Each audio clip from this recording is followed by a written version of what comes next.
Como dijo Marcelo hace ratito, este es un trabajo en conjunto y es un trabajo que gracias a la tecnología podemos hoy estar compartiendo, y está dividido en dos partes. Reitero el nombre, antes que nada es un trabajo que lo dedico desde mi corazón acongojado por la situación de hace un año de los estudiantes de Ayotzinapa desaparecidos y silenciados. Bueno, alfabetizar sentimientos, palabra y lenguaje en la práctica docente, la parte 2, el lenguaje. La comunidad, imposible, soterrada, indígena, contemporánea, étnica, corporada, globalizada, ranchera, inventada, acechada, antípoda, transnacional, revolucionaria, india, paradójica, emocional, democrática, política, ética, nacional, mundial, futura, anhelada, ilusoria, zapatista, común, comunalidad, comunalismo, comunitario, comunitarismo, conmutas, community, comunidad. Cualidad de común, dice el diccionario, que no siendo privativamente de ninguno, permanece o se extiende a varios.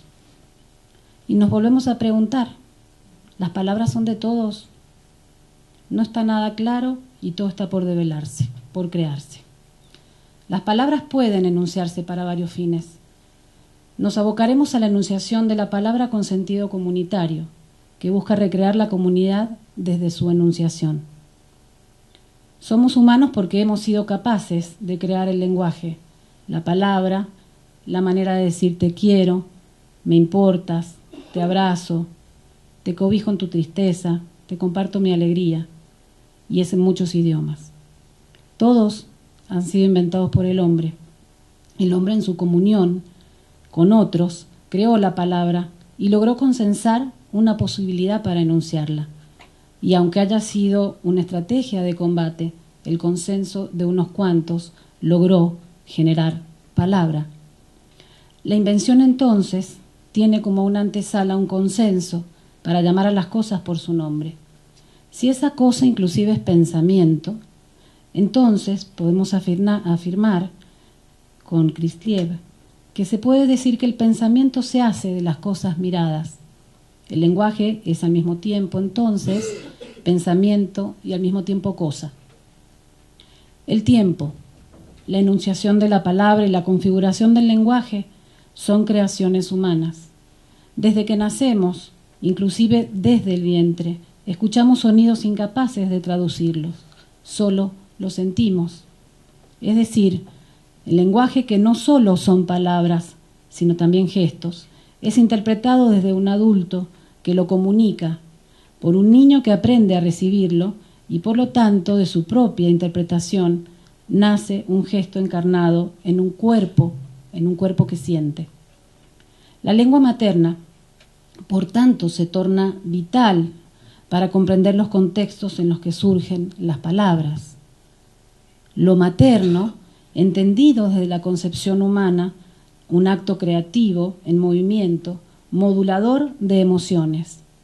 Lo materno como la raíz fundante de una forma de ser en el mundo. Adorno, el autor, habla de la lengua materna, el alemán, su lengua materna, después y durante su exilio. Y él nos dice que es una lengua que hay que conocer desde la infancia, el alemán. De ahí que entre filosofía y literatura exista una alianza radical. Y es radical, nos dice, en la medida en que se nutre de las mismas raíces, las de la infancia. Y aquí recuerdo a mi abuelo Israel, que dejó de hablar su lengua materna y murió en Argentina sin quizá decir te quiero en ucraniano. Cuando decimos que el niño puede liberar energía nombrando los sentimientos, nos adentra la posibilidad de examinar el entorno en el cual se gesta esa palabra. Y aunque en su texto se alude al aula, también invitamos a evidenciar lo que el maestro lleva a esta. Adorno, a partir de sus relatos, hizo que la lengua de su infancia se despertara. Él nos dice: el lenguaje me devolvió como un eco la humillación que la desventura me causaba, olvidándose de lo que yo era. Un niño no puede saber quién es aún, pero el adulto tendría la obligación de plantearse esta interrogante: ¿quién soy? Es decir, el adulto debería despertar a esa infancia, reconociendo el lenguaje como gestación materna vinculante a su propia identidad. Por eso afirmamos, en esta hipótesis que hemos ido construyendo, que la negación de un sentimiento y su no expresión en realidad es la negación del ser. Un niño que accede al mundo de las imágenes sin lenguaje escrito y simbolizado quizá no tenga más imágenes que describir de las que se pueden en realidad traducir. Sin palabra no hay posibilidad de ser. Sin maestros que la enseñen, la vida estaría perdida. El maestro gesta vida. Gesta vida cuando recrea la palabra. Pero yendo más lejos, el maestro que enseña básicamente a leer y a escribir tiene el don de sentir dicha gestación. La invitación es a sentir la gestación de la palabra, para recordar que nuestro papel o el papel es finalmente ese hecho. El maestro gesta un acto vinculante, afectivo con la palabra y su compromiso por el ser. Este ser, desde este contexto, es un ser en comunidad. La comunidad. ¿Cuál es la necesidad de nombrar la comunidad? ¿Por qué hacerlo repetidamente como una especie de nombre propio, adjetivo calificativo? ¿En dónde está la comunidad? ¿Quién nos la arrebató? ¿Ha existido? ¿Existe?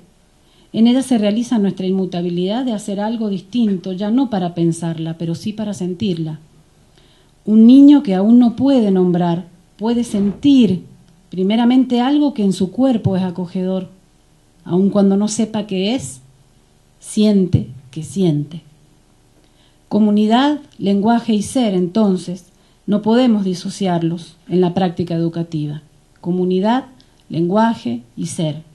Esta es una de tantas razones por las cuales el reto educativo es terrible, es tremendo, dado que somos herederos de la extensión de la pobreza que nos circunda, del lenguaje propiciado por las experiencias concentracionarias, dictatoriales, victimizatorias, belicosas, de dualismos innecesarios, pero eficaces en la separación de lo otro por fuera de uno y viceversa. Esta pobreza en el lenguaje quizá no ha desaparecido del todo. Esto es aquello que nos deshumanizó, que trató de quitar la expresividad de los sentimientos. Es una consecuencia más de un siglo XX destruido en su ser subjetivo. Aunado a ello, los efectos de una economía que cosifica al individuo, que lo vuelve mercancía, que lo terminó haciendo inútil o un desecho, como mencionaba nuestra compañera. Todo ello envuelve en una atmósfera la palabra como si estuviera inhibida de sí misma. Como hemos señalado, el lenguaje también oculta cosas. Lo oculto, invisibilizado, borrado, no visto es un síntoma de esta pobreza, dado que existen estructuras lingüísticas dominantes. Pareciera que no decir es la constante. Lo raro es encontrar matices en los discursos que nos obliguen a interesarnos por el otro. Hemos perdido la memoria de recordar. Quienes hemos sido capaces de hablar y convocar somos los humanos, los mismos que hemos creado la palabra para conversar. Es un cometido torpemente no propuesto por la mayoría, que convierte la palabra en algo banal. Y la banalizamos tanto que hemos tenido que inventar una que se llame comunidad. Repetida hasta el cansancio. Repetida como si en verdad necesitáramos escucharla una y mil veces, como si ello llenara aquello que no es posible llenar sino vivir en plenitud. Amarnos, solidarizarnos, conmovernos, apapacharnos, encontrarnos en nosotros fundidos con el otro, encarnando posibilidades de ser, sentir, mostrarnos en la vulnerabilidad que pretendemos esconder detrás de la máscara racional que nos circunda. La comunidad nos está esperando. Su enunciación debe estar cargada de sentido. ¿Cómo se traducirían estos sentidos?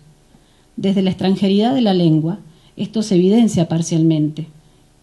Y Derrida nos dice, ninguna traducción, en el sentido convencional de la palabra, podrá jamás dar cuenta de ese relato, hacerlo comunicable de forma transparente. Aun cuando no sea posible que las palabras hablen, el adulto maestro tendrá que generar el camino a través del cual este tránsito sea posible. Enlazar el acto de aprendizaje, enseñanza, con significantes afectivos y experienciales podría ser un recurso pedagógico en el aula.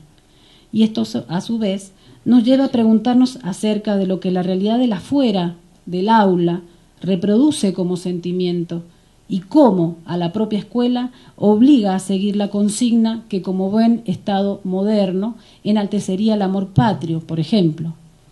Amery, citado por Velázquez, nos recuerda que la palabra cesa en cualquier lugar donde una realidad se impone como forma autoritaria. Si bien esta frase alude a un momento de la posguerra en Europa, atravesada por exilios, podríamos engarzarla a esta realidad del microcosmos que es el aula. El lenguaje se torna excluyente cuando las formas que persisten en nuestra incipiente democracia latinoamericana son poco plurales. ¿Cómo pensar el aula y su lejanía o cercanía con el mundo que habita por fuera de la escuela? Pensar en enseñar sobre los sentimientos es pensar cómo está constituida la sociedad de la cual formamos parte. El maestro es un sí mismo en creación constante. Su identidad está en juego, reproduce su identidad discursiva dentro del aula. Si pretendemos cambiar la práctica a través del discurso, entonces el maestro deberá flexibilizar su relato, arguyendo que a partir de este su relación intersubjetiva con el alumno, generacionalmente, es una construcción en permanente cambio que conecta mundos.